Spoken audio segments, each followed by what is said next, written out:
तो आज मेरा क्लास में ठीक है, आज स्पेशल क्लास में हम एक बड़ा टॉपिक कवर करने वाले हैं, ठीक है। और आज हम पढ़ेंगे डायरेक्टिव, ठीक है। आज हम पूरा डायरेक्टिव टॉपिक पढ़ने वाले हैं, ठीक है। पीछे फोकस करिए आगे, समझिएगा। डायरेक्टिव जो टॉपिक है फार्माकोलॉजी के अंदर, फिजिक्स की फार्माकोलॉजी के अंदर सीडीएस है, हार्मोन है, डोपल हार्मोन है, ठीक है। ब्लड वाला टॉपिक है, ऐसे सब सिलेबस तो पता होना ही चाहिए, ठीक है। वहां पे हमें ब्लड टॉपिक पढ़ना है पूरा, ठीक है। लोकल हार्मोन कार्डियोवेट पढ़ना है, हार्मोन पढ़ना है, ठीक है। सीरियस टॉपिक पढ़ना है और डायरेक्टिव पढ़ना है, ओके। आज की स्पेशल क्लास के अंदर हम डायरेक्टिव टॉपिक को डिटेल में पढ़ने वाले हैं, ठीक है। अब ये डायरेक्टिव है, ये जो डायरेक्टिव फार्माकोलॉजी का टॉपिक होता है, उसके पहले हमें बेसिक कवर होना चाहिए, ठीक है। जो फार्माकोलॉजी होता है लाइक द आरडीएक्स होता है, ओके। इसके दो right hand and left hand है, उधर बैक हुआ है, ओके। तो फार्माकोलॉजी के जो राइट हैंड और लेफ्ट हैंड होते हैं वो होता है एक तो HAP, okay, anatomy and physiology, and second one is pathology. हमें डिसीज के बारे में पता होना चाहिए, हमें हमारी बॉडी के बारे में पता होना चाहिए, तभी हम उसको ट्रीट कर पाते हैं, राइट। पहले हमें डिसीज के बारे में पता होना चाहिए, हमें हमारी ह्यूमन बॉडी के बारे में पता होना चाहिए, नॉर्मली हमारी बॉडी कैसे वर्क करेगी, ओके। तभी हम उसको ट्रीट कर सकते हैं, फार्माकोलॉजी में ड्रग को अप्लाई कर सकते हैं, राइट। तो डायरेक्टिव को पढ़ने से पहले हम बेसिक पढ़ने वाले हैं, that is the urinary system, ठीक है। एडिटिंग के सबसे पहले एडिटिंग के यूरिनरी सिस्टम,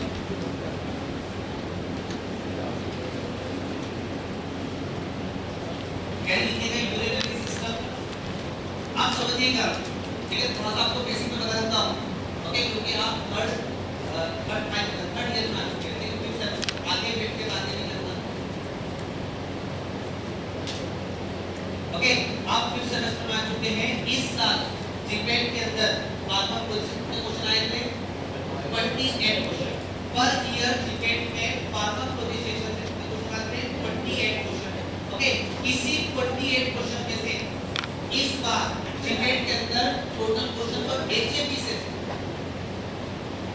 वो क्वेश्चन थे 8, कितने क्वेश्चन थे 8 क्वेश्चन, मतलब एक क्वेश्चन 4 मार्क्स, ओके। एचएपी जो आपने फर्स्ट सेमेस्टर सेकंड सेमेस्टर पढ़ के छोड़ दिया है, वहां से 8 क्वेश्चन आए थे आउट ऑफ 28, क्लियर है। तो हम थोड़ा सा बेसिक पढ़ने वाले हैं यूनिट सिस्टम के बारे में। अब समझिएगा जो हमारी ह्यूमन बॉडी होती है, जो हमारी ह्यूमन बॉडी होती है, ओके, उसको लाइव रखने के लिए जिंदा रखने के लिए हमें क्या चाहिए, एनर्जी। क्या चाहिए, एनर्जी। हमारी जो सेल होती है उसको क्या चाहिए, एनर्जी चाहिए, ओके। तो ह्यूमन बॉडी को चाहिए एनर्जी, ओके।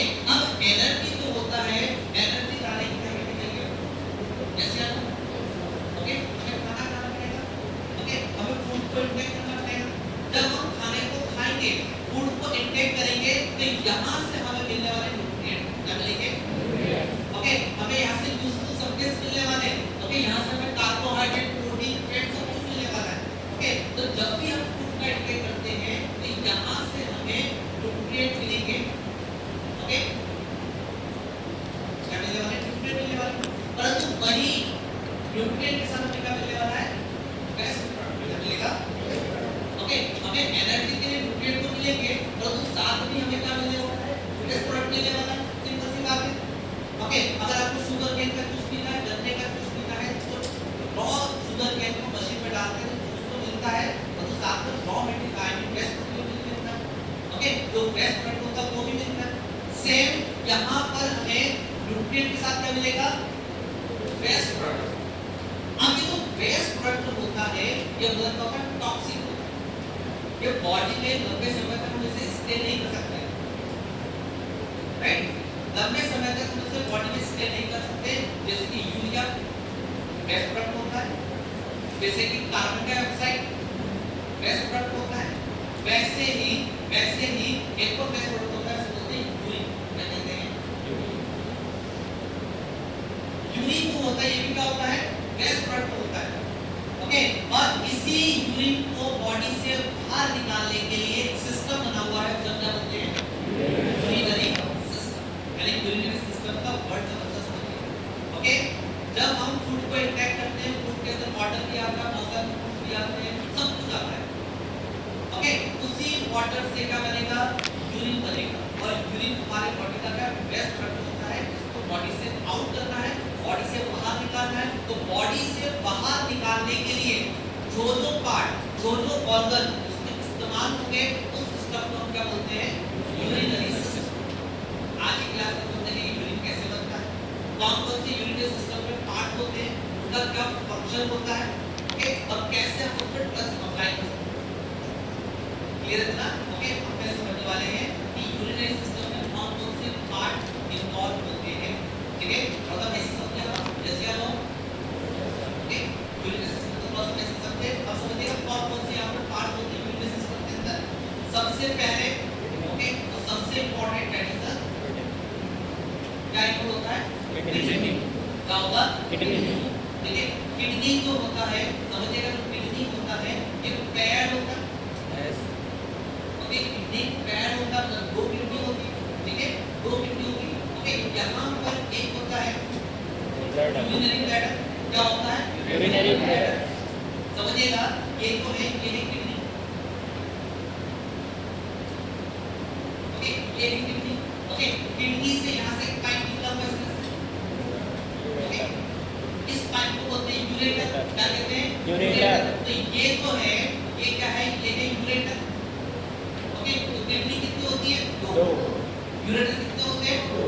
कितना सिखाते हैं, यूरेटर होंगे किडनी। ठीक है, ये दोनों पाइप एक ब्लैडर में मिक्स हुआ है।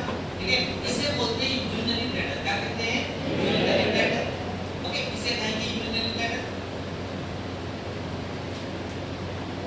ओके, तो यूरिनरी ब्लैडर कितने होते हैं ह्यूमन ऑर्गन में, एक। कितने होते हैं, सिर्फ एक ही होगा। ओके, और ये जो पार्ट है जैसे यूरेथ्रा, ये क्या होगा, यूरेथ्रा। ये रे यहाँ पे समझिएगा। ओके, यूरिनरी सिस्टम के अंदर कौन कौन से पार्ट्स आते हैं। ठीक है, सबसे पहले होता है किडनी। किडनी जो होता है पैड होता है, मतलब किडनी दो होता है। ठीक है, उसी से अटैच होते हैं यूरेटर।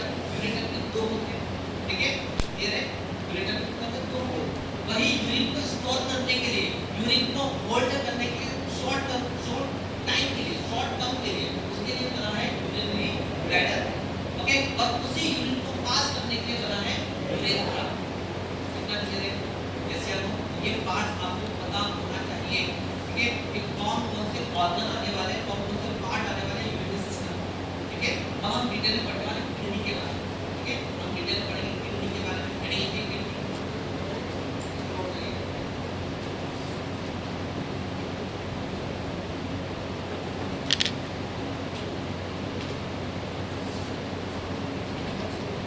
यूरिनरी सिस्टम के अंदर, यूरिनरी सिस्टम के अंदर दो किडनी रहेगा, पैड किडनी होता है, पैड यूरेटर होता है, एक यूरिनरी ब्लैडर होता है, और एक होता है यूरेथ्रा।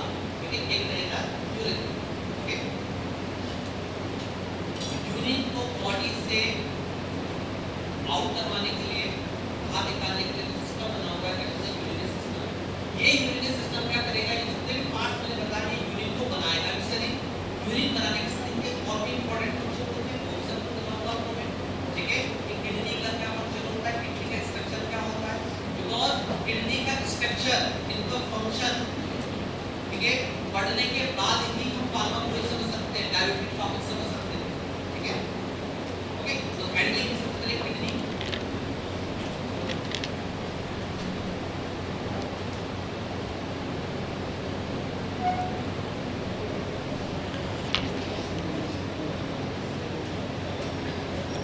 टॉपिक चल रहा है अपना मस्त मजा आएगा। अब समझिएगा हमारी पूरी बॉडी, ठीक है, हमारी पूरी बॉडी और हमारी पूरी बॉडी के सारे भी जितने भी ऑर्गन होते हैं, ठीक है, सब बने हैं जल बने हैं। किससे बने हैं, जल बने हैं। आपको अच्छे से पता है कि जो हमारी पूरी ह्यूमन बॉडी होती है, वो ऑर्गेनिज्म होता है, वो बना है स्पर्म और ओवम के फर्टिलाइजेशन से बना है। स्पर्म और ओवम आपस में फर्टिलाइज होगा, और फर्टिलाइज होकर क्या बनाएगा, जाइगोट। क्या बनाएगा, ठीक है, आपको बहुत कैसे बताना है। ठीक है, स्पर्म और ओवम आपस में फर्टिलाइज होकर क्या बनाएगा, जाइगोट बनाएगा। ये जाइगोट जो होता है एक सेल बनाता है। ओके, जाइगोट क्या बनाएगा, सेल बनाएगा, ओके। और इस सेल के अंदर 3 लेयर होती है, इस सेल के अंदर कितनी लेयर होती है, 3 लेयर। उन 3 लेयर को बोलते हैं जर्म लेयर। क्या बोलते हैं, क्या कहेंगे, जर्म लेयर। तो बेसिकली जाइगोट एक सेल बनाता है और उस सेल के 3 लेयर होती है। इन्हीं 3 लेयर से हमारी पूरी बॉडी बनी है, ओके। इन्हीं 3 लेयर से हमारी पूरी बॉडी बनी है, ठीक है। एक लेयर होती है जिसे बोलते हैं आउटर लेयर, जो सबसे बाहर है, आउटर लेयर। एक होता है जिसे बोलते हैं मिडिल लेयर, ओके। एक होगा जिसे बोलेंगे इनर लेयर, सबसे अंदर वाली लेयर इनर लेयर, ओके। बहुत इंपॉर्टेंट क्वेश्चन होता है जी, ओके। ये पूरी बॉडी जो होता है, हमारा ब्लड, हमारे बोन, हमारे कार्टिलेज, हमारा हार्ट, हमारा ब्रेन, सब के सब जर्म लेयर से बना है। और ये इंपॉर्टेंट टास्क है, कौन सा ऑर्गन कौन सी जर्म लेयर से बना है, ओके। समझिएगा, ये जो आउटर लेयर, जो सबसे बाहरी लेयर होता है, जर्म लेयर में जो सबसे बाहरी लेयर होता है, इसे बोलते हैं एक्टोडर्म। क्या कहेंगे इसे हम, एक्टोडर्म। डर्म मतलब लेयर, एक्टोडर्म मतलब बाहर, एक्टोडर्म। जो मिडिल लेयर है उसे बोलते हैं मेसोडर्म, उसे हम क्या कहेंगे, मेसोडर्म। जो सबसे अंदर वाली लेयर है, दैट इज इनर लेयर, उसे बोलते हैं एंडोडर्म, उसे बोलते हैं एंडोडर्म, ओके। एंडोडर्म, मेसोडर्म और एंडोडर्म, ओके। ये 3 लेयर होती है, जो जर्म लेयर की 3 लेयर है। आपको पता होना चाहिए कि जो किडनी होता है, किडनी किससे बना हुआ है, किडनी बना है मेसोडर्म। किससे बना है किडनी, किससे बना, मेसोडर्म। हम कह सकते हैं कि जो किडनी होता है, जो किडनी होता है, ये mesodermal organ, mesodermal organ. Mesodermal organ जो बना है वो मेसोडर्म से बना है, मतलब मिडिल लेयर से बना है। तो किडनी क्या हो गया, मेसोडर्मल ऑर्गन, ऑर्गन मतलब बना हुआ है, ठीक है। इसमें बना हुआ है, कहां से बना है, मेसोडर्मल लेयर से बना है, पहला पॉइंट, ठीक है। किडनी का जो वेट होता है, समझिएगा, किडनी का जो नॉर्मल हेल्दी बॉडी में इसका जो वेट होता है वो अराउंड होता है 150 ग्राम, ओके। इसका जो वेट हुआ कितना होगा, 150 ग्राम होगा, ओके। 150 ग्राम। और किडनी कहाँ होता है, कहाँ होगा, ठीक है, यहाँ किस एरिया में होगा, डायफ्राम के नीचे होगा, ओके। हमारे चेस्ट में एक मसल होती है, जिसका नाम है डायफ्राम। क्या कहेंगे, हमारे जो बॉडी के जो लंग्स होते हैं वो किस पे बैठे रहते हैं, डायफ्राम। डायफ्राम के ऊपर, डायफ्राम के ऊपर जो होता है उसे बोलते हैं थोरैसिक कैविटी। क्या कहते हैं, thoracic cavity, okay. Thoracic cavity के अंदर आपका हार्ट आता है, आपके लंग्स आते हैं, right, that is the diaphragm. Diaphragm के ऊपर जो होता है, डायफ्राम के जो ऊपर होगा, ओके, डायफ्राम के जो ऊपर होगा, इसे मानते हैं ये एक डायफ्राम मसल, ओके। ये क्या डायफ्राम, डायफ्राम के ऊपर जो होता है उसे बोलते हैं थोरैसिक कैविटी। क्या कहेंगे उसे, उसे कहेंगे थोरैसिक कैविटी, उसे हमने क्या, थोरैसिक कैविटी। और डायफ्राम के नीचे इसे बोलते हैं एब्डोमिनल कैविटी। क्या कहते हैं, इसे बोलते हैं एब्डोमिनल, ओके। इसे बोलते हैं एब्डोमिनल कैविटी। कभी क्वेश्चन आए कि किडनी कहाँ होता है, कौन सी कैविटी में होता है, तो आपको पता रहेगा कौन सी कैविटी रहेगा, that is the abdominal cavity, ठीक है, ओके। जो डायफ्राम मसल होता है दो कैविटी बनाता है, उसके ऊपर थोरैसिक कैविटी, उसके नीचे एब्डोमिनल कैविटी, ओके। किडनी इतना इंपॉर्टेंट ऑर्गन होता है, कहाँ होता है, एब्डोमिनल कैविटी के अंदर, ठीक है। एक और पॉइंट समझिएगा, इसकी लोकेशन कहाँ है, ओके। किडनी कहाँ होता है, ध्यान समझिएगा, जो किडनी होता है उसको हम जो रिप्रेजेंट करते हैं, ओके, एक स्टैंडर्ड उसको नापेंगे, ओके। आते हैं जो क्रिकेटर आते हैं, वो तो सचिन के साथ खेलता है, सचिन टाइगर स्टैंडर्ड है, विराट कोहली का स्टैंडर्ड है, ओके। उससे हम कंपेयर करते हैं। तो वैसे ही जब हम किडनी को कंपेयर करेंगे, किडनी कहाँ होता है, इसको कंपेयर करते हैं बैकबोन, इससे कंपेयर करेंगे, इससे कंपेयर करेंगे बैकबोन से, ओके। इससे कंपेयर करेंगे, इससे हम बैकबोन से कंपेयर करने वाले हैं। और बैकबोन को क्या बोलते हैं, इसी को बोलते हैं वर्टिकल कॉलम। क्या कहते हैं, ओके। समझिएगा, ये स्कल है, ये हेड है, ओके। यहाँ पर मान लीजिए पीछे बैकबोन जा रही है इस तरह से, ओके। एक स्कल हो गया, ओके, ये बैकबोन हो गया। अब आपके लिए इंफॉर्मेशन बता रहा हूँ कि टोटल बैकबोन कितनी होती है,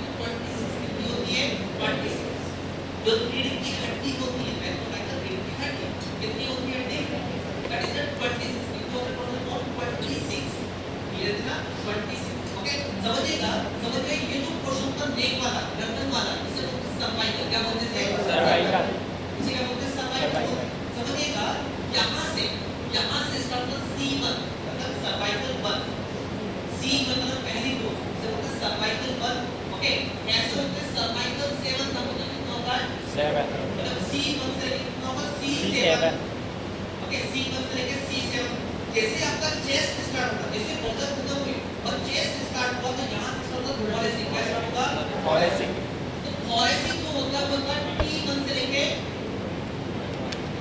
T12 मतलब थोरेसिक को कितनी होती है 12 कितनी होती है 12 तो सर्वाइकल कितना हो गया 7 थोरेसिक कितना हो गया उसके बाद का लंबार क्या होता है लंबार ठीक है उसके बाद का लंबार मतलब L1 से लेके L5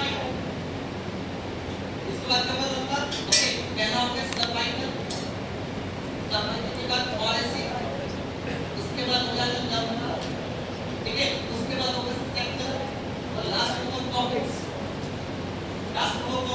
ओके तो ये भी कॉर्टेक्स भी बन होता है और सेक्टर भी बन होता है ठीक है सर्वाइकल 7 होता है थोरेसिक 12 होता है और लंबार 5 सबका ऐड करो कितना रहेगा 26 कितना हो जाएगा 26 और 26 क्या होता है बैकबोन है क्या होती है आप समझिएगा कि इस ये जो लाइन है ये जो बैकबोन है यहाँ पर किडनी कहाँ आ रहा है तो समझिएगा जो किडनी होता है ध्यान समझिएगा ये जो किडनी होता है ये T12 से स्टार्ट होके समझिएगा जो किडनी होता है तो उसको लाइन कीजिए बैकबोन से यहाँ पे किडनी है और किडनी को अगर लाइन कीजिए स्ट्रेट लाइन कीजिए बैकबोन में तो ये स्टार्ट होता है T12 से और ये लाइन होता है L3 से समझिएगा इसकी लोकेशन क्या होती है बहुत इंपॉर्टेंट क्वेश्चन बनता है T12 मतलब थोरेसिक 12 से स्टार्ट होगा और कहां पे खत्म होगा L3 मतलब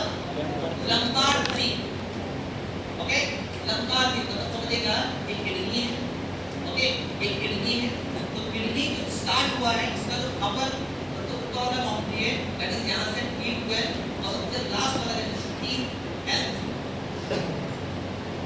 लंबार तो ये स्टार्ट होगा T12 से ओके और कहां पे खत्म होगा L3 ये इसकी लोकेशन है इसकी एग्जैक्ट लोकेशन ओके एक का एक तरह का मेसोडर्मल ऑरिजिन हो गया ठीक है मेसोडर्मल ऑरिजिन हो गया इसका जो कलर होता है देखिएगा रेडिश ब्राउन कलर देखिएगा किडनी का जो कलर होता है वो होता है रेडिश ब्राउन कलर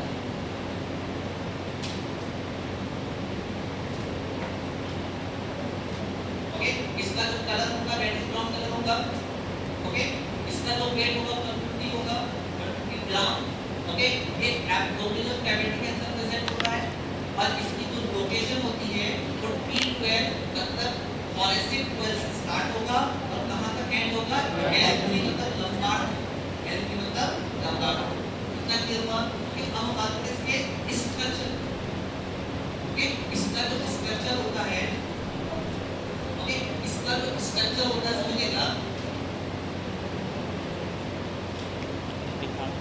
ओके इस तरह से किडनी ओके अब इसके स्ट्रक्चर को किडनी को दो पार्ट में डिवाइड करा है किडनी को कितने पार्ट में डिवाइड करा है दो पार्ट में डिवाइड करा ओके समझिएगा किडनी को कितने पार्ट में डिवाइड करा है दो पार्ट में डिवाइड करा इंटरनली इसके स्ट्रक्चर की बात करें तो समझिएगा इस तरह से यहां पे पिरामिड लाइक स्ट्रक्चर बने हुए इस तरह से यहां पे पिरामिड लाइक स्ट्रक्चर बने हुए ओके तो किडनी को दो पार्ट में डिवाइड करा है इस तरह से हम एक लाइन खींच इस तरह से की लाइन खींच तो यहां पर एक पार्ट ये होगा और एक पार्ट ये होगा ओके ये आउटर पार्ट है क्या है बाहरी पार्ट आउटर ओके इसे बोलते हैं कॉर्टेक्स इसे हम क्या बोलेंगे इसे हम कहेंगे कॉर्टेक्स तो जो आउटर पार्ट होता है किडनी को क्या बोलते हैं कॉर्टेक्स ओके ऐसे बहुत सारे ऑर्गन होते हैं हमारे बॉडी में जिसको डिवाइड इस बात पे करा है कि बाहरी पार्ट कॉर्टेक्स होगा और मिडिल वाला पार्ट या अंदर वाला पार्ट होगा मेडुला क्या होगा मेडुला तो बाहरी जो पार्ट है उसे बोलते हैं कॉर्टेक्स और ये जो रेड कलर का बनाया है और एक पिरामिड टाइप स्ट्रक्चर है यानी कि ट्रायंगुलर पिरामिड इसे बोलते हैं मेडुलरी पिरामिड ठीक है इसे बोलते हैं मेडुलरी पिरामिड ओके बेसिक को समझते हैं इंटरनली कॉर्टेक्स, इंटरनली जो किडनी होता है उसको दो पार्ट में डिवाइड करा, first one is cortex and second one is medulla, second one is medulla. और वो जो पिरामिड है उसे क्या बोलेंगे, क्या बोलेंगे, मेडुलरी पिरामिड, क्या कहेंगे, मेडुलरी पिरामिड कहेंगे। ओके, इन सब का रोल आने वाला है यूरिन फॉर्मेशन।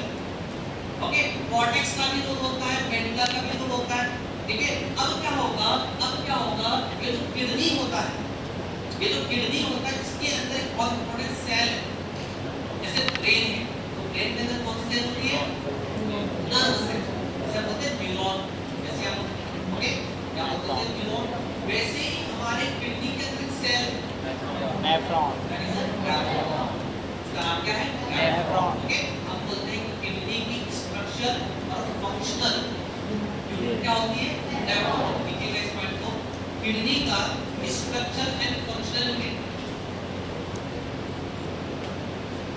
इसका स्ट्रक्चर एंड जो फंक्शनल यूनिट है, ओके, वो है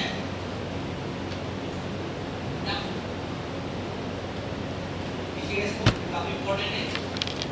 किडनी का जो स्ट्रक्चर एंड फंक्शनल यूनिट होता है वो होता है नेफ्रॉन।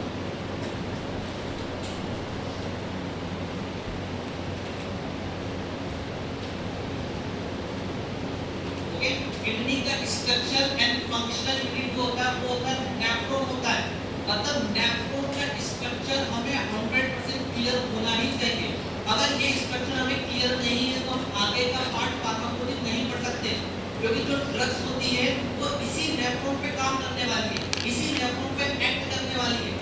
ओके, उनका जो मैकेनिज्म ऑफ एक्शन होता है वो नेफ्रॉन पर ही होता है, नेफ्रॉन के अलग-अलग पार्ट पे होता है।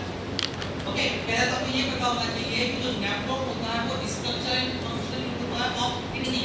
ओके, इसको कभी भी इससे मिक्स किया नेफ्रॉन एंड न्यूरॉन नहीं है, तो न्यूरॉन होगा किसका होगा, ब्रेन का होगा, लेकिन नेफ्रॉन का किसका है, किडनी का।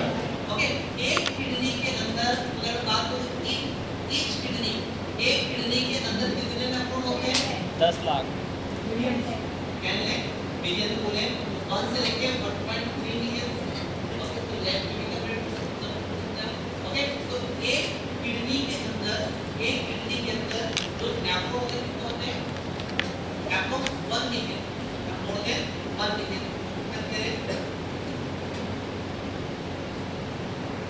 ओके, अब समझिएगा ये नेफ्रॉन का स्ट्रक्चर क्या है, ठीक है, नेफ्रॉन का स्ट्रक्चर क्या होता है। ओके, समझिएगा, सबसे पहले यहाँ पर एक कप लाइक स्ट्रक्चर है,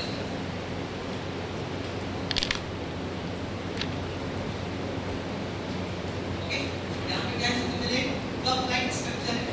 इस कप लाइक स्ट्रक्चर अपने नेफ्रॉन का स्ट्रक्चर बताना होगा, ओके, फुल फोकस ये सबसे पहले यहाँ पे क्या है, नेफ्रॉन का जो पहला पार्ट होता है क्या बोलेंगे, कप लाइक स्ट्रक्चर। ओके, एक साइंटिस्ट है जिन्होंने सबसे पहले इसको आइडेंटिफाई किया, ओके, उनका नाम था बॉमन, क्या नाम था, बॉमन। ओके, तो इस कप को बोलते हैं, इस कप को बोलते हैं Bowman stack, okay, Bowman stack. Okay, तो ये कप लाइक स्ट्रक्चर इसे बोलते हैं बॉमन स्टैक। बॉमन क्या है, साइंटिस्ट है, क्लियर ना, सेकंड इसके बाद एक ट्यूब आ रही है, मैंने बहुत सिंपल में बनाया है, तो एक बहुत ही सी मुड़ी हुई ट्यूब होती है। ओके, क्या होती है, मुड़ी हुई ट्यूब होती है, लाइक नेफ्रॉन का स्ट्रक्चर होता है कि पाइप है, ओके, और बड़ा पाइप है, उसका एक मुंह है, ओके, उस पाइप का जो माउथ होता है वो होता है, और उस पे से रख दिया एक जगह पे, उस पाइप को रख दिया, तो इस तरह से का मुड़ी हुई ट्यूब हो जाएगी। तो यहाँ पे क्या होगा, बहुत ही मुड़ी हुई ट्यूब होती है, ओके, उसे बोलते हैं प्रॉक्सिमल कन्वर्जेंट ट्यूब। तो बॉमन कैप्सूल के बाद जो नेक्स्ट पार्ट आता है उसे बोलते हैं प्रॉक्सिमल कन्वर्जेंट ट्यूब, ठीक है। ओके, तो पहला पार्ट आता है बॉमन कैप्सूल, तो दूसरा पार्ट आता है प्रॉक्सिमल कन्वर्जेंट ट्यूब। अब प्रॉक्सिमल का मतलब क्या होता है, तो नाम बहुत क्लियर है, रटना नहीं पड़ेगा आपको। प्रॉक्सिमल का मतलब पास में, दो तरह की ट्यूब बताऊं कभी आपको, पहली ट्यूब है प्रॉक्सिमल कन्वर्जेंट ट्यूब, मतलब है बॉमन कैप्सूल के पास में, पास का मतलब प्रॉक्सिमल, कन्वर्जेंट का मतलब बहुत ही मुड़ी हुई ट्यूब, मतलब ट्यूब। प्रॉक्सिमल कन्वर्जेंट ट्यूब, इसको शॉर्ट बोलते हैं पीसीटी, शॉर्ट में क्या बोलेंगे पीसीटी,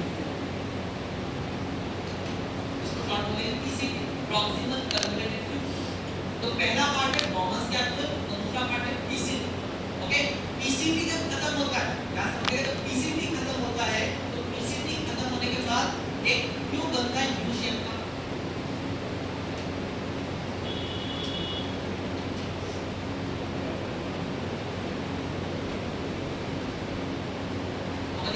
जब पीसीटी खत्म होता है तो यहाँ पे एक और ट्यूब बना है। ओके, इस ट्यूब को बोलते हैं लूप ऑफ हेनले। क्या बोलते हैं? Loop of Henle. Henle again एक साइंटिस्ट का नाम है। ओके, तो इस पार्ट को बोलते हैं लूप ऑफ हेनले। ओके, इसे बोलते हैं लूप ऑफ हेनले। समझिएगा, समझिएगा। पहला पार्ट है कॉमन कैप्सूल, पहला पार्ट है common capsule. Common capsule like a mouth, left का माउथ या लेफ्ट का मुंह हो गया। उसके बाद एक ट्यूब आती है, बोलते हैं पीसीटी। पीसीटी मतलब प्रॉक्सिमल कन्वर्जेंट ट्यूब। उसके बाद एक और ट्यूब आती है, जिसे बोलते हैं that is the loop of Henley. एक लूप आ रहा है, एक गिरावट आ रही है, एक लूप आ रहा है, उसे बोलते हैं लूप ऑफ हेनले। अब इस लूप ऑफ हेनले के दो पार्ट होते हैं। समझिएगा, इस लूप ऑफ हेनले कितने पार्ट है? दो पार्ट है। एक तो नीचे आ रहा है, समझिएगा, एक तो क्या है? नीचे आ रहा है, और एक है जो ऊपर आ रहा है। नीचे आ रहा है डिसेंडिंग, ऊपर आ रहा है असेंडिंग। इसे हम बोलते हैं, इसे हम बोलते हैं डिसेंडिंग लूप ऑफ हेनले। इसे बोलते हैं descending loop of Henley, NOH. Okay, और दूसरे को बोलेंगे असेंडिंग लूप ऑफ हेनले। ठीक है, एक तरफ डिसेंडिंग हो गया, एक तरफ असेंडिंग हो गया। हर एक पार्ट बहुत इंपॉर्टेंट है। ठीक है, पहला पार्ट है कॉमन कैप्सूल, सेकंड पार्ट है that is the PCT, proximal convergent tube. Next part है loop of Henle. Loop of Henle के दो पार्ट होते हैं, एक होता है डिसेंडिंग, एक होता है असेंडिंग। एक होता है डिसेंडिंग और एक होता है असेंडिंग। मान लीजिए यहाँ तक जो है वो नीचे का लूप ऑफ हेनले। अब देखिएगा जो असेंडिंग पार्ट है, ठीक है, समझिएगा, जो असेंडिंग पार्ट है तो उसकी स्ट्रक्चर को बहुत ध्यान से देखिए। तो यहाँ पर डायमीटर का डिफरेंस है। तो असेंडिंग पार्ट है तो डिसेंडिंग तो सेम है, असेंडिंग में डायमीटर का डिफरेंस है कि यहाँ से लेके यहाँ पे डायमीटर कम है, परंतु यहाँ पे डायमीटर बढ़ गया। एक है थीन, एक है थिक, एक है थीन और एक है थिक। तो समझिएगा, ये जो डिसेंडिंग लूप ऑफ हेनले होता है, ये जो डिसेंडिंग लूप ऑफ हेनले में दो पार्ट। ओके, इस पार्ट को बोलेंगे, इस पार्ट को बोलेंगे थीन। इसे कंप्लीट बोल दिया thin ascending loop of Henle. इसे बोल दिया thin ascending loop of Henle. Okay, ये जो पार्ट है इसका डायमीटर ज्यादा है। ओके, इसे बोल दिया थिक, इसे बोल दिया थिक। ओके, एक हो गया थीन और एक हो गया थिक।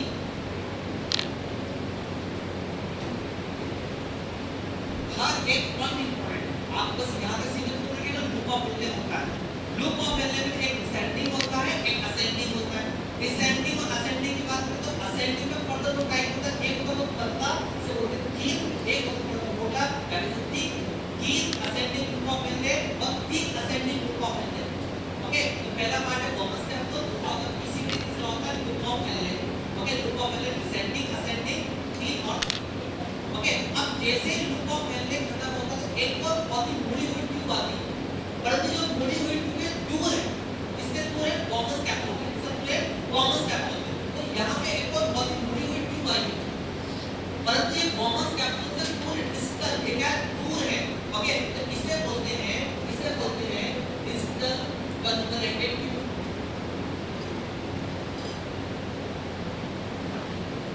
ओके, ये भी ट्यूब होती है जो कि कॉमन कैप्सूल से दूर है मतलब डिस्टल। ओके, दूर है मतलब डिस्टल, प्रॉक्सिमल मतलब पास में, प्रॉक्सिमल मतलब पास में। इसको शॉर्ट में बोलते हैं पीसीटी, इसको शॉर्ट में बोलेंगे। ओके, तो पहला common capsule, PCT, loop of Henley, DCT. DCT distal, distal तो दूर है, कन्वर्जेंट मतलब बहुत बड़ी है, ट्यूब मतलब ट्यूब। ओके, और लास्ट में समझिएगा, लास्ट में समझिएगा कि यहाँ पर इस तरह से ट्यूब आ रही है। ओके, और लास्ट में क्या है, यहाँ पे एक और ट्यूब है। ओके, एक और ट्यूब है। ओके, इसको बोलते हैं कलेक्टिंग डक्ट। क्या कहेंगे? Collecting duct. तो लास्ट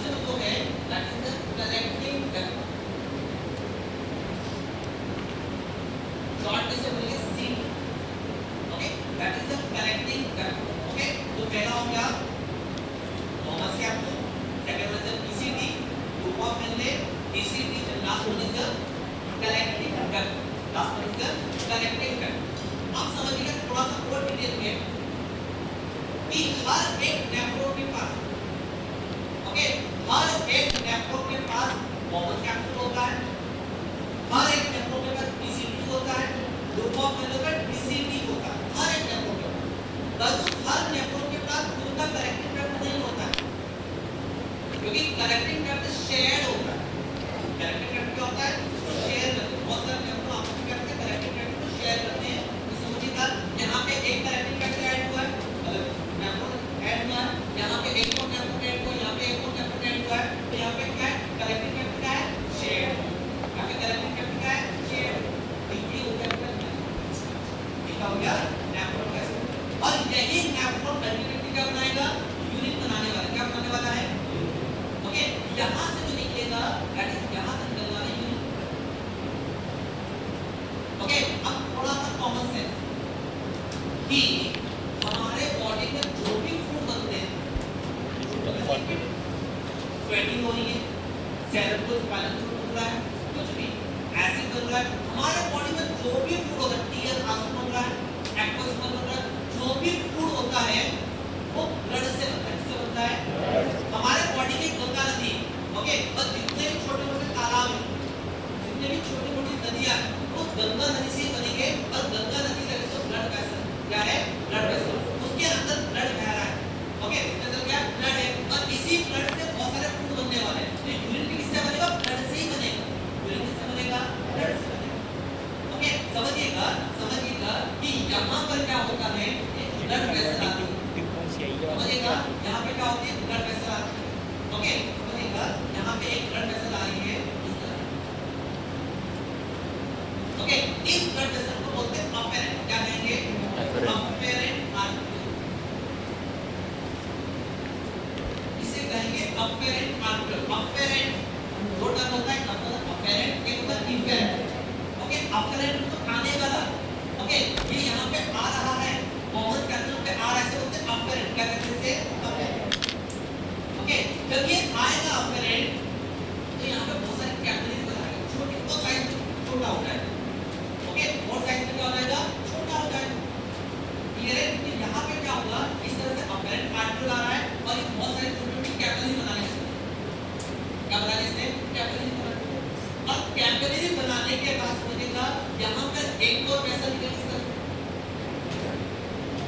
ओके, तो यहाँ पे आया था अपेरेंट, यहाँ पे गया क्या है? That is the efferent. क्या यहाँ पे? इनफेरेंट। तो यहाँ पे अपेरेंट आर्टरी है और इनफेरेंट आर्टरी। यहाँ पे अपेरेंट आर्टरी और क्या है? इनफेरेंट आर्टरी। और बीच में क्या बना दिया इसने? बीच में बना दिया कैपिलरी। क्या बना दिया? कैपिलरी। समझिएगा, बहुत इंपॉर्टेंट है ये, मतलब बेसिक नॉलेज आपको पता होगा कि एनजेपी में, ओके, हमारे बॉडी में कितने टाइप की ब्लड वेसल होती है? दो। पूरा कंप्लीट कितने टाइप की होती है? कंप्लीट।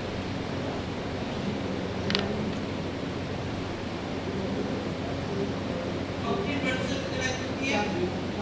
5 टाइप। कितने टाइप की होती है? 5। ठीक है, एक तो मतलब आर्टरी, जैसे आपको एक होता है आर्टरी, आर्टरी कन्वर्ट होता है आर्टरियोल में, होता है आर्टरी। तो आर्टरियोल भी ब्लड वेसल होती है। आर्टरी जब टूटेगा तो कार्डियक कन्वर्ट होगा, कार्डियक कन्वर्ट होगा, दैट इज आर्टरियोल। ओके, इसका डायमीटर ज्यादा हो समझेगा, मान लीजिए ये आर्टरी है, जब ये आर्टरियोल में टूटेगा इसकी साइज बहुत छोटी हो गई, इसकी साइज बहुत छोटी हो गई। अब ये जो आर्टरियोल होता है, क्योंकि आर्टरी और आर्टरियोल से कोई भी ट्रांसपोर्टेशन नहीं होता, यहाँ से कुछ निकल नहीं सकता, यहाँ से कोई लीकेज नहीं हो सकता। समझिएगा हमारे बॉडी में ब्लड जो है, ब्लड के अंदर न्यूट्रिएंट है, ब्लड के अंदर क्या है? न्यूट्रिएंट। ब्लड के अंदर ऑक्सीजन है, ब्लड के अंदर काम की चीजें हैं। ओके, तो जब हमारे मान लीजिए यहाँ पे सेल है, मान लीजिए यहाँ पे सेल है, ओके, इस तरह से यहाँ पे सेल है, ओके, उसको खाना चाहिए, उसको ऑक्सीजन चाहिए, ओके, ऑक्सीजन यहाँ पर भी वो तो निकल नहीं सकता, यहाँ पे न्यूट्रिएंट्स है, खाना है, ग्लूकोज तो निकल नहीं सकता। ओके, वो ग्लूकोज यहाँ पे नहीं, यहाँ से भी नहीं निकल सकता, तो उसको छोटा होना पड़ेगा। ओके, तो आर्टरियोल से बनता है कैपिलरी, क्या बनता है? कैपिलरी।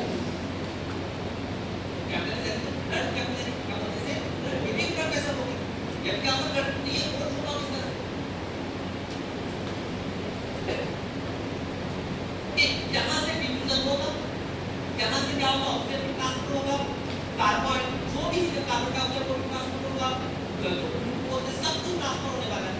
ओके, अब यही कैपिलरी कन्वर्ट होगा वेन्यूल्स में, किसमें कन्वर्ट होगा, किसमें कन्वर्ट होगा, वेन्यूल में। जैसे आर्टिकल होगा तो वेन्यूल होता है। ओके, और ये कन्वर्ट होगा वेन। कोई भी अब आपसे पूछे ब्लड वेसल के टाइप का बहुत डिटेल में बताना है, सामने नेक्स्ट क्वेश्चन पूछिए ना।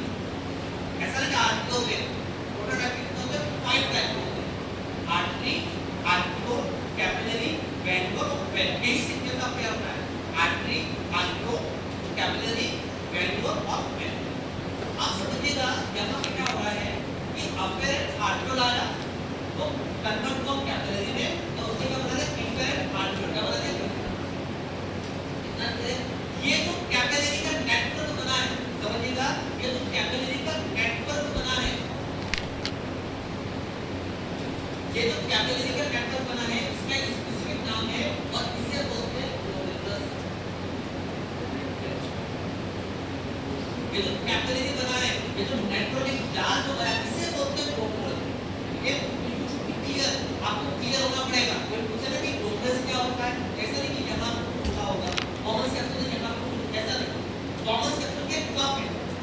ओके, तो ब्लड वेसल का जो जाल बना है, जो नेटवर्क बना है, उसे बोलते क्या बोलेंगे, ग्लोमेरुलस। क्या बोलेंगे? अरे इतना क्लियर हुआ, ऐसा क्लियर हुआ, मतलब यहाँ पे जो यूनिट करेगा इस तरह से मान लीजिए यहाँ पे जो यूनिट करने वाला है, ओके, यहाँ पे जो यूनिट करेगा वो ब्लड से। अब यहाँ पे तो ब्लड आ रहा है, यहाँ पे तो ब्लड आ रहा है, ओके, ब्लड क्या होगा, यहाँ पे फिल्टर होगा, आइए क्या ब्लड क्या होगा, फिल्टर होगा। अब आप देखिए बहुत ही फोकस कीजिएगा, ये अपेरेंट आर्टिकल, इनफेरेंट आर्टिकल दोनों में साइज का डिफरेंस है, दोनों में साइज का डिफरेंस है, बिल्कुल है। अपेरेंट आर्टिकल का डायमीटर ज्यादा है, इनफेरेंट आर्टिकल का डायमीटर छोटा है, मतलब प्रेशर जनरेट होगा, यहाँ पे क्या होगा, प्रेशर जनरेट होगा, बिकॉज यहाँ से ब्लड ज्यादा आ रहा है तो जाने की व्यवस्था नहीं, साइज तो छोटी है। ओके, तो यहाँ पे क्या होगा, प्रेशर जनरेट होगा और उसी प्रेशर के कारण क्या होगा, यहाँ पे फिल्ट्रेशन होगा, उसी प्रेशर से क्या होगा, फिल्ट्रेशन होगा। ओके, क्लियर है ना, इतना क्लियर से लिखो। ओके, तो अब हम समझने वाले हैं यूनिट फॉर्मेशन की स्टेप। ओके, यूनिट कैसे बनता है। Okay, afferent arteriole, efferent arteriole, glomerulus, common क्या है, PCT, loop of Henle, descending, ascending, DCT, distal convoluted tubule, last में क्या होगा, कलेक्टिव कंपोनेंट क्या होता है। ओके, अब इनके unit formation step, step of unit formation देखिए, स्टेप ऑफ यूनिट फॉर्मेशन।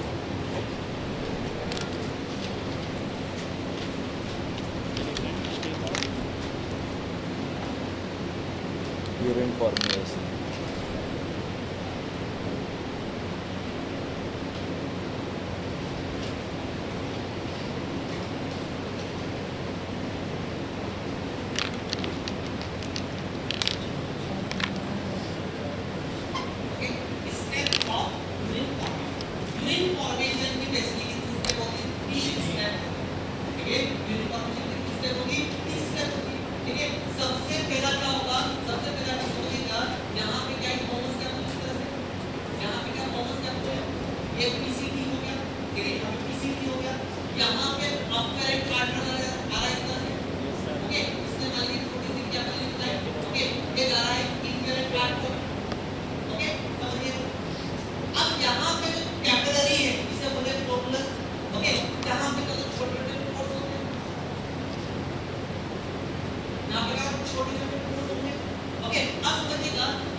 जब ब्लड फिल्टर होगा तो यहाँ पे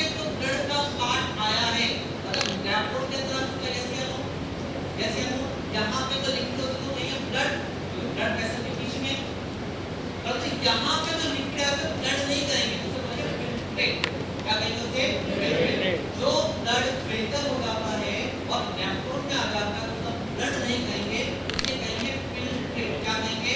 फिल्ट्रेट। अब इसको ऐसा भी नहीं कहेंगे ये यूरिन बन गया, यूरिन तो लास्ट होता है कलेक्टिंग डक्ट, कलेक्टिंग डक्ट के बाद जो पार्ट आएगा जो नीचे आएगा उसे बोलेंगे यूरिन, इसका क्या बोलेंगे? फिल्ट्रेट। अब समझिएगा नॉर्मल हेल्दी बॉडी में रेट दर होता है कि एक मिनट के अंदर कितना एमएल बनना चाहिए, कितना फिल्ट्रेट आना चाहिए, एक दिन में कितना आना चाहिए। ओके, समझिएगा उस रेट को बोलते हैं ग्लोबुलर फिल्ट्रेशन रेट। क्या कहते हैं sir? Globular filtration rate. Okay, short में से बोलते हैं जीएफआर। क्या कहते हैं? जीएफआर। तो पहली स्टेप तो है यूनिट फॉर्मेशन में, दैट इज वो है ग्लोबुलर फिल्ट्रेशन। ओके, ग्लोबुलर क्या होता है आपको अच्छे से पता है, तो जो कैपिलरी का नाम हमने रखा है ग्लोबुलर, उसमें से जो फिल्टर बन रहा है उसे बोलते हैं फिल्ट्रेट। ये जो फिल्ट्रेट बन रहा है ब्लड से बन रहा है, ओके, उसकी एक रेट है पर मिनट पर डे कितना बनना चाहिए। ओके, पर मिनट अगर बात करें तो जीएफआर की बात करते हैं तो जीएफआर होता है मेल के अंदर कितना होता है 125 ml पर मिनट। समझिएगा मेल के अंदर जीएफआर की जो वैल्यू होती है, मतलब एक मिनट के अंदर कितना फिल्ट्रेट बनेगा? 125 ml एक मिनट के अंदर फिल्ट्रेट बनेगा।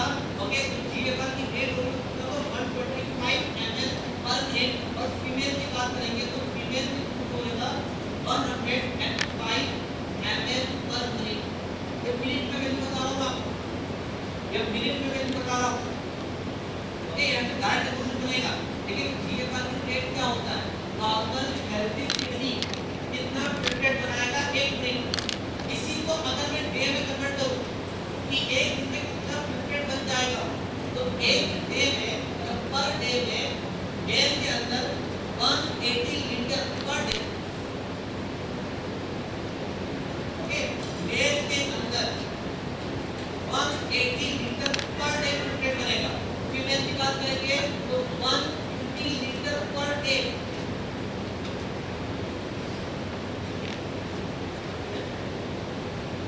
ओके, समझिएगा जीएफआर क्या होता है? जीएफआर क्या होता है? जो फिल्ट्रेट बन रहा है, कहां से बन रहा है? ब्लड से बन रहा है। ओके, ब्लड से डेफिनेशन लिखिएगा जीएफआर। जीएफआर की डेफिनेशन लिखिए। ओके, जीएफआर की डेफिनेशन लिखिए, अमाउंट ऑफ फ्लूइड, लिखिएगा अमाउंट ऑफ फ्लूइड,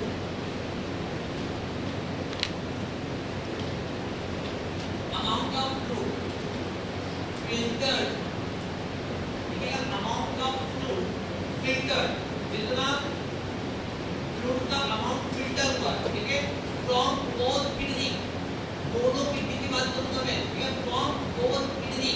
डेफिनेशन से क्वेश्चन आता है, फ्रॉम बोथ किडनी, एक किडनी की बात करें, दोनों किडनी की बात करें, इन 1 मिनट,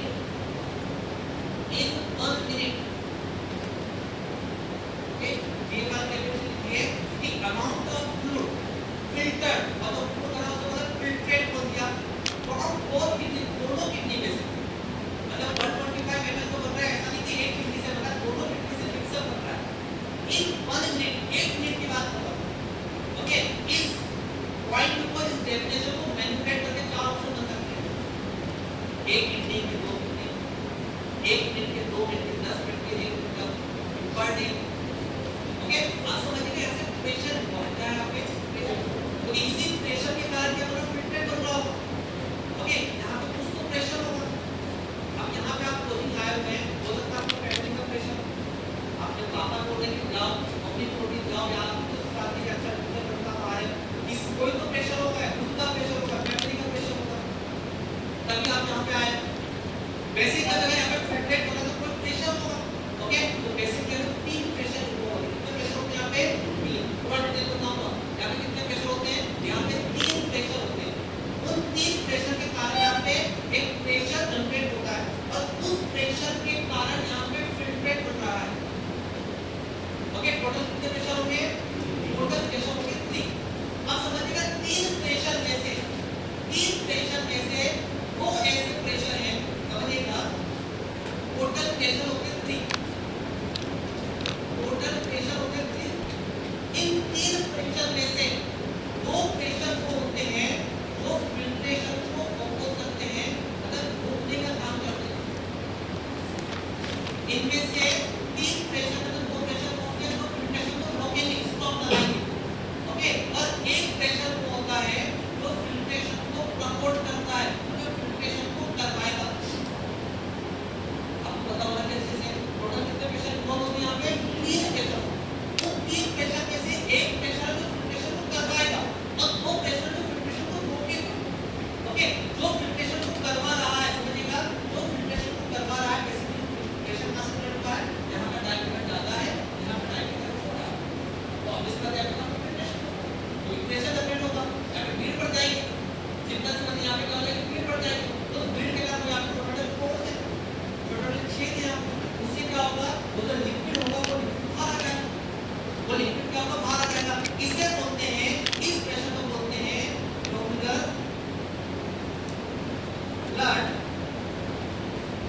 हाइड्रोस्टैटिक प्रेशर, इसे बोलेंगे नॉमिनल ब्लड हाइड्रोस्टैटिक प्रेशर। नाम को रखना बिल्कुल की आवश्यकता नहीं है, क्योंकि आपको पता है ये प्रेशर कहाँ जनरेट हुआ है, इस कैपिलरी में जनरेट हुआ है, नॉमिनस में जनरेट हुआ है, इसलिए उसको बोलते हैं नॉमिनल ब्लड हाइड्रोस्टैटिक प्रेशर।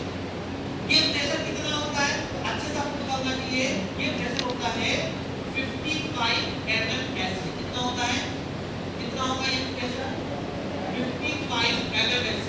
हमारे ब्लड के अंदर, हमारे बॉडी में कोई भी डक्ट होती है, ट्यूब होती है, तो उसका प्रेशर नापने के लिए क्या होती है mmHg। ब्लड प्रेशर कितना होता है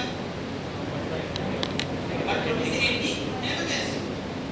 वैसे ही यहाँ पर प्रेशर कितना होगा 55 mmHg। ये प्रेशर कौन सा प्रेशर है जो फिल्ट्रेशन को करवा रहा है, ये फिल्ट्रेशन को करवा रहा है। और वो प्रेशर को होंगे जो फिल्ट्रेशन को रोकेंगे भी सर, मतलब इनके दुश्मन, इनके दुश्मन, समझिएगा। वो प्रेशर कौन से, वो प्रेशर कौन से जो फिल्ट्रेशन को रोकने का काम करें, समझिएगा इस बात। यहाँ पे क्या हुआ, यहाँ पे फोर्स है, यहाँ पे क्या फोर्स है, ओके। फोर्स से क्या होगा, ये जो लिक्विड है, समझिएगा, इस फोर्स से क्या हुआ, लिक्विड पहले यहाँ पे आएगा, ओके। इस तरह से लिक्विड यहाँ पे आया, यहाँ पे लिक्विड आ चुका है। अब यहाँ पे भी फोर्स होते हैं, उसी फोर्स से क्या होगा, लिक्विड यहाँ पे जाएगा, ओके। इन फोर्स की साइज थोड़ी सी बड़ी होती है, इन फोर्स की साइज थोड़ी सी छोटी होती है, समझिएगा।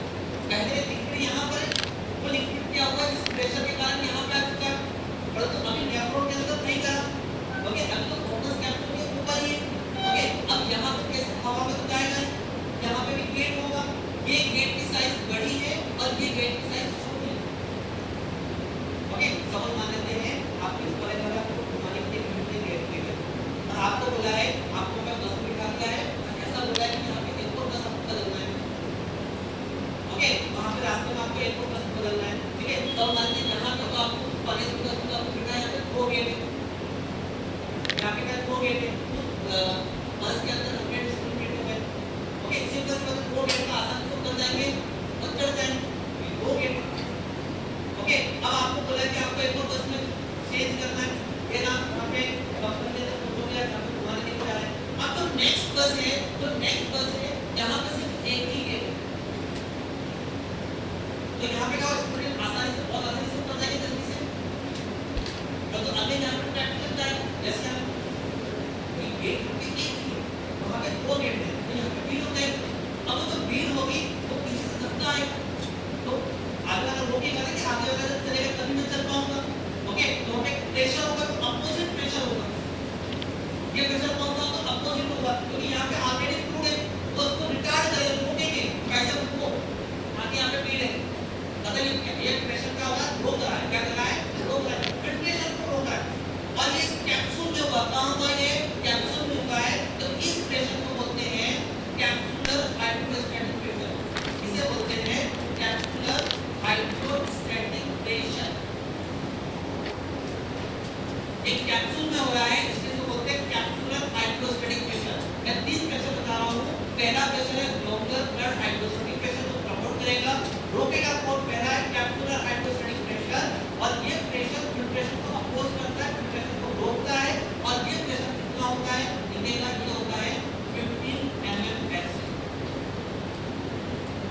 होगा 50 mm ऐसे जो फिल्ट्रेशन को रोक रहा है, ओके, जो फिल्ट्रेशन को रोक रहा है। पहला होता है 55 mm ऐसी, ये फिल्ट्रेशन को क्या करेगा, प्रमोट करेगा। दूसरा होता है 15 mm ऐसी, जो फिल्ट्रेशन को रोकने का काम कर रहा है, ओके, ये फिल्ट्रेशन को रोकने का काम करता है। सेकंड समझिएगा, ओके, इसी एग्जांपल को समझते हैं, ओके, इसी एग्जांपल को समझते हैं, ठीक है। यहाँ पे छोटे का कोड है, इस तरह से यहाँ पे छोटे का कोड है। अब समझिएगा, ऐसा कभी नहीं होता है ब्लड पूरा फिल्ट्रेट बन गया, ऐसा कभी नहीं होता। ब्लड के अंदर बहुत सारी चीजें होती हैं, ब्लड के अंदर प्रोटीन भी होते हैं, ओके, ब्लड के अंदर क्या होता है, प्रोटीन भी होते हैं, ब्लड के अंदर आरबीसी भी होता है, ब्लड के अंदर खून भी होता है, ब्लड के अंदर सारी चीजें होती हैं। फिल्टर क्या बनेगा, फिल्टर क्या बनेगा, जो फिल्ट्रेट होगा कौन कौन से प्रोडक्ट आने वाले हैं, तो आरबीसी कभी नहीं आता है, आरबीसी कभी नहीं आएगा, बड़े साइज के प्रोटीन भी होते हैं वो भी कभी नहीं आते।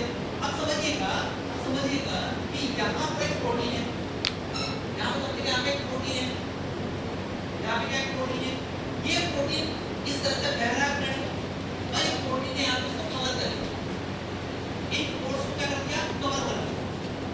ये प्रोटीन तो निकल नहीं सकता उस चेन में से, ठीक है, उस पोर्स में से उसने क्या कर दिया, उसको कवर कर दिया। अब कवर जब हो गया तो क्या ब्लड वहां से फिल्ट्रेट होगा, तो उसने ब्लड में ही रह के क्या कर दिया, फिल्ट्रेशन को रोक दिया।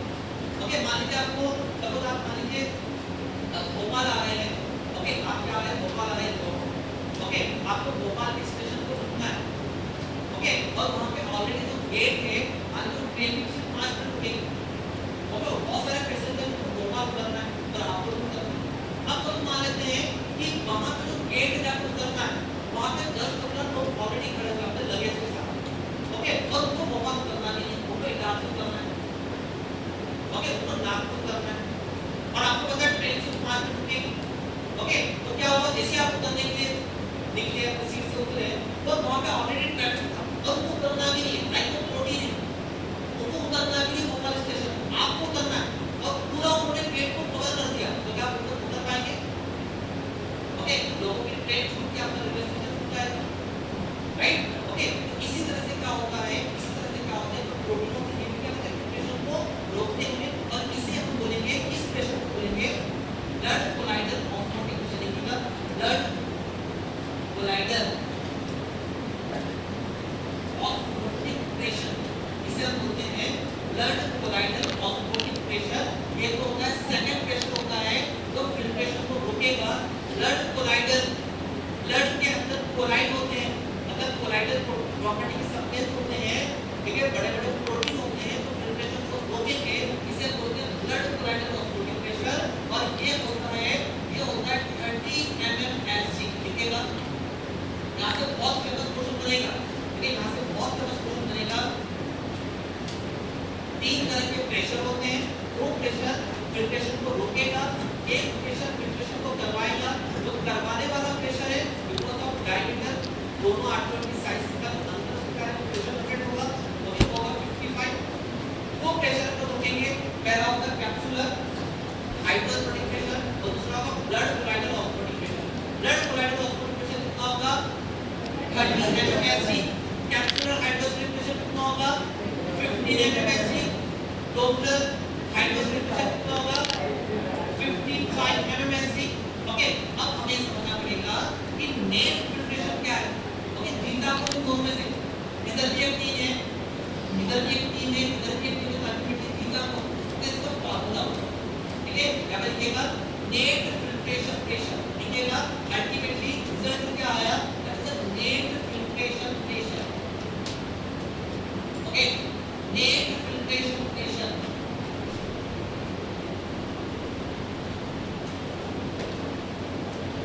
नेट फिल्ट्रेशन करने चाहता तो डायरेक्ट आपको नेट फिल्ट्रेशन प्रेशर निकाल के आगे बढ़ सकता है, बट मैं चाहता हूं तो आपको पता होगा कि नेट फिल्ट्रेशन प्रेशर आया कैसे।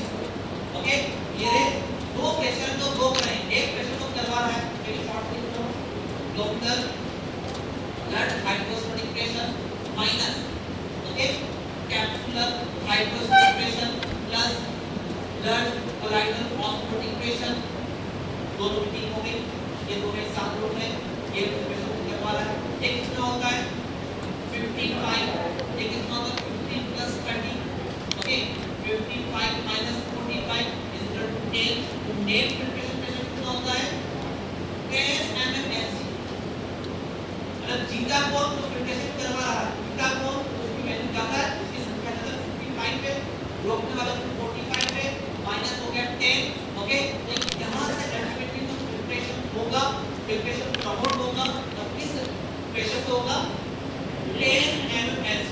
तो कभी भी आए what is the net preparation rate, तो आपको निकालना है 10 mmHg। कैसे आए ये भी आपको पता चलता है, तीन प्रेशर होता है, एक प्रेशर प्रमोट होता है और दूसरा रोकते हैं, ओके। अब हम इस नेट प्रिपरेशन प्रेशर जो होता है, ये जो जीएफआर होता है ग्लोबल प्रिपरेशन, उसको चेक कैसे करेंगे, ओके। किसी को भी फिटनेस से रिलेटेड प्रॉब्लम होगी तो डॉक्टर डायग्नोज करेगा, डॉक्टर देखेगा इसका जीएफआर क्या है, ओके, इसका ग्लोबल प्रिपरेशन रेट क्या होता है। तो लिखिएगा जो जीएफआर के मार्कर होते हैं, जीएफआर के मार्कर, ओके, जीएफआर का ग्लोबल प्रिपरेशन रेट को चेक करने के लिए सबसे उनका नाम क्या है, और यहां से सिंपल क्वेश्चन आया हुआ है। जीएफआर के मार्कर क्या होता है, सबसे पहला होता है क्रिएटिनिन,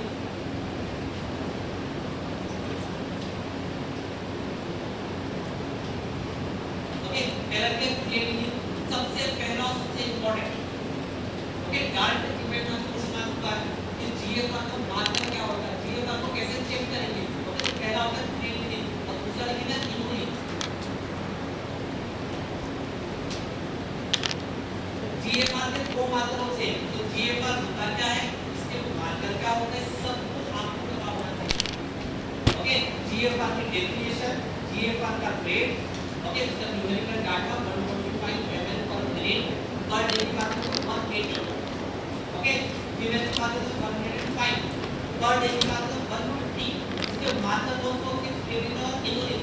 जीएफआर को कैसे चेक करेंगे, प्रॉपर एंटीबॉडी में क्रिएटिनिन और इनुलिन से प्रेशर, नेट प्रेशर क्या होता है 10 mmHg। ये पहली स्टेप है, ये पहली स्टेप है यूनिट फॉर्मेशन, इसे बोलते हैं ग्लोबुलर फिल्ट्रेशन, ओके। अब समझिएगा सेकंड स्टेप है, ओके। अब देखिएगा कि किस तरह से ये फॉर्मस कैप्सूल है, ये पीसीटी है, ओके, इस तरह से कर लीजिएगा, ओके। अब समझिएगा यहाँ पे जो फिल्ट्रेशन हो रहा है, ठीक है, यहाँ पे जो फिल्ट्रेट कर रहा है पर डे कितना बता है 180, कितना बता है 180 लीटर। परंतु पर डे जो यूनिट बनता है, तो पर डे यूनिट मतलब कितना नहीं करेगा, पर डे जो यूनिट होता है वो प्रॉपर होगा 1.5 लीटर, कितना होगा 1.5 लीटर।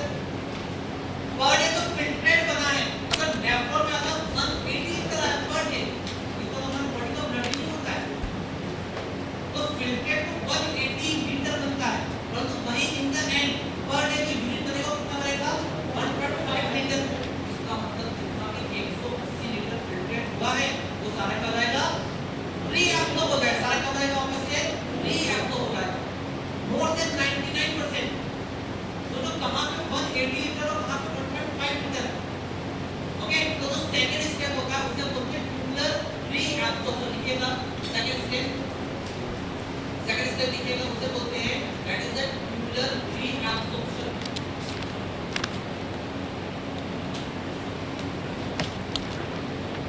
देखिए ट्यूबुलर रीएब्सॉर्प्शन, ट्यूबुलर मतलब ट्यूब, ओके। ट्यूब की बात करेंगे, रीएब्सॉर्प्शन मतलब वापस से वापस से क्या होगा रीएब्सॉर्ब हो गया, ओके। ब्लड से ही क्या हुआ था, फिल्ट्रेट हो रहा था, अब वापस से क्या हुआ ब्लड में ही मिल गया, ठीक है। यहाँ पे क्या होगा बहुत सारी ब्लड वेसल होती है,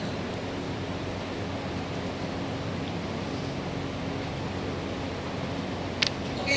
यहाँ पे जो 180 लीटर फिल्ट्रेट हो रहा था वो क्या होगा, वापस से क्या जाएगा रीएब्सॉर्ब हो जाएगा, वापस से क्या होगा रीएब्सॉर्ब हो जाएगा। हमारे नॉर्मल बॉडी में, ओके, ग्लूकोज होता है, ब्लड में क्या होता है ग्लूकोज होता है, ग्लूकोज यहाँ पर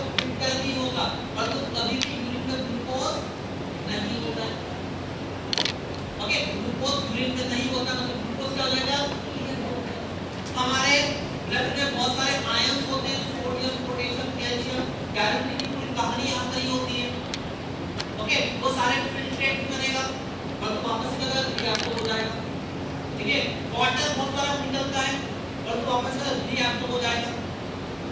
क्लियर है? आपको पता होना चाहिए कि यहाँ पे क्या होगा, मोर देन 99% क्या हो जाएगा, रीअब्सॉर्ब हो जाएगा।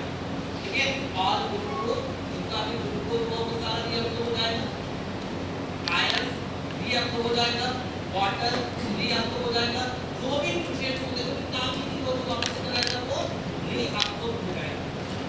इतना क्लियर होगा? ये क्या हो गई, सेकंड स्टेप हो गई। पहला होगा ग्लूकोज फिल्ट्रेशन, सेकंड क्या हो गया, रीअब्सॉर्प्शन। ओके, परंतु हमें पता है यूरिन का एक वेस्ट प्रोडक्ट होता है जो काम की चीजें नहीं है, जो टॉक्सिक है, जो टॉक्सिक है तो काम के नहीं, उसको निकालना भी तो है। तो पहला तो होता है ग्लोमेरुलर फिल्ट्रेशन, सेकंड होता है रीअब्सॉर्प्शन, तो काम को इसको वापस से रीअब्सॉर्ब करना। दीवार के साथ में कर रहे हैं, बस तो काम का उसको वापस से रखो, तो वेस्ट उसको फेंको। ओके, तो पहला होता है ग्लोमेरुलर रीअब्सॉर्प्शन, और सेकंड होता है जो काम का नहीं है, जो टॉक्सिक है, उसको यूरिन में डालना है, जो टॉक्सिक है उसको यूरिन के बॉडी से बाहर निकालना है, दैट इज ग्लोमेरुलर फिल्ट्रेशन। ठीक है, थर्ड स्टेप तो लास्ट स्टेप होती है glomerular secretion. That is the tubular secretion. Okay, that is the tubular secretion.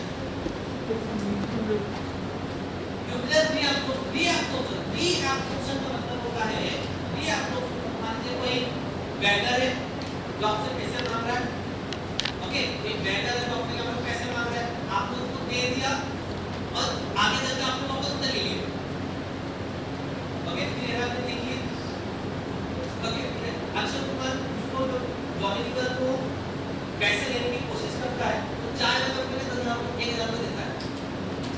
चाय वाला को क्या किया, 1,000 रुपये दे दिया, जब जॉनिकल वापस 1,000 रुपये दिया, तो पहले देना मतलब यहाँ से ब्लड से बना, फिल्ट्रेट बना और वापस उसको क्या कर देना, रीअब्सॉर्ब करना। उससे बोलते हैं रीअब्सॉर्ब। तो ये ग्लूकोज कभी भी यूरिन में नहीं होता है, प्रोटीन कभी यूरिन में नहीं होते हैं, अमाइनो एसिड कभी यूरिन में नहीं होते, आयंस कभी यूरिन में मैक्सिमम होते ही नहीं है।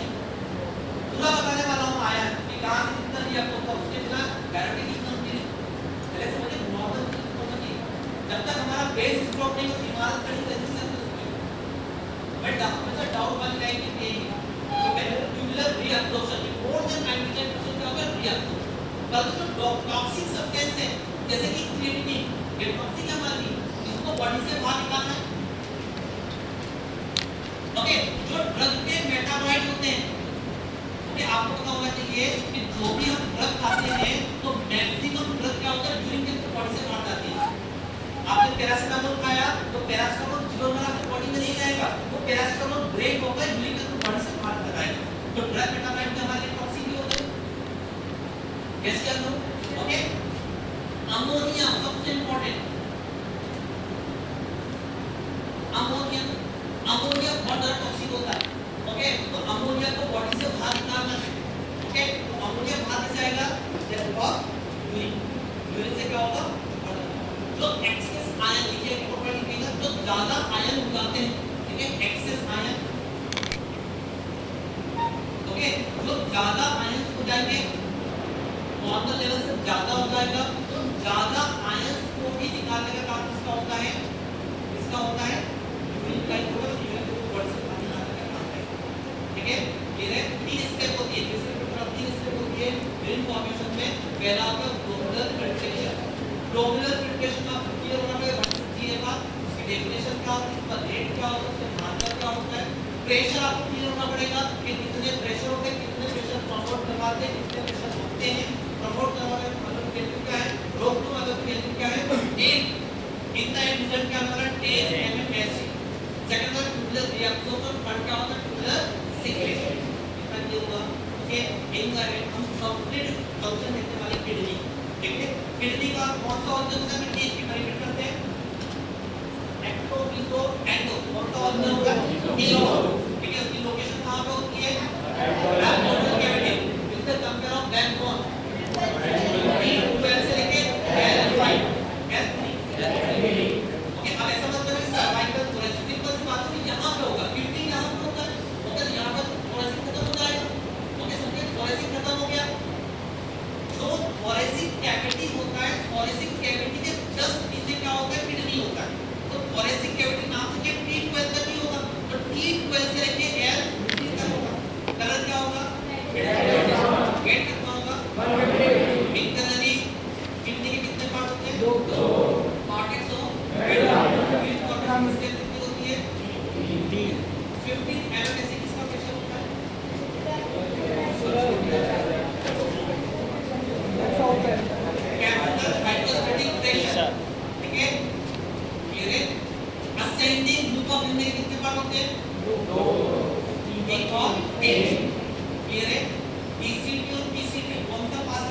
ऑक्सीजन, ठीक है। कौन सा ऐसा पार्ट है जब तो शेयर्ड होता है? Connecting duct, connecting duct. कौन सा ऐसी आर्टरी है जिसके डायमीटर छोटी होगी? हमने T current, okay. Network of capillary को क्या बोलेंगे? नहीं होगा, नहीं होगा। लास्ट में देखने वाले हैं फंक्शन ऑफ किडनी। टोटल कितने फंक्शन है क्या मिला?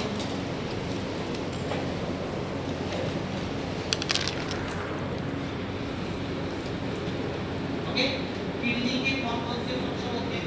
ठीक है, सबसे पहला फंक्शन लिखिएगा, सबसे पहला फंक्शन है रीअब्सॉर्प्शन।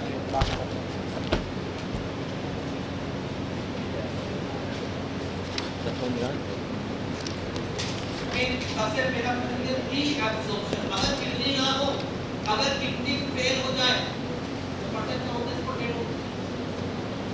क्योंकि किडनी क्या है? किडनी मतलब ब्लड बचा रहा है आपका। बात ही नहीं से 5 मिनट बात में ही फेल हो जाए, 10 मिनट में फेल हो जाए, पर्सन की डेथ हो जाएगी। क्योंकि जितना भी न्यूट्रिएंट सब बाहर चला जाएगा। ओके, जितना भी न्यूट्रिएंट सब बाहर जाने वाला है। तो कहना क्या होता है? सर रीअब्सॉर्प्शन, जो काम कर उसको बचा दे। दूसरा फंक्शन होता है सिक्रेशन। लिखिएगा कि जो मैं सब बता दूं उसको कंक्लूड कर रहा हूं। ओके, पहला है रीअब्सॉर्प्शन, दूसरा क्या है? सिक्रेशन।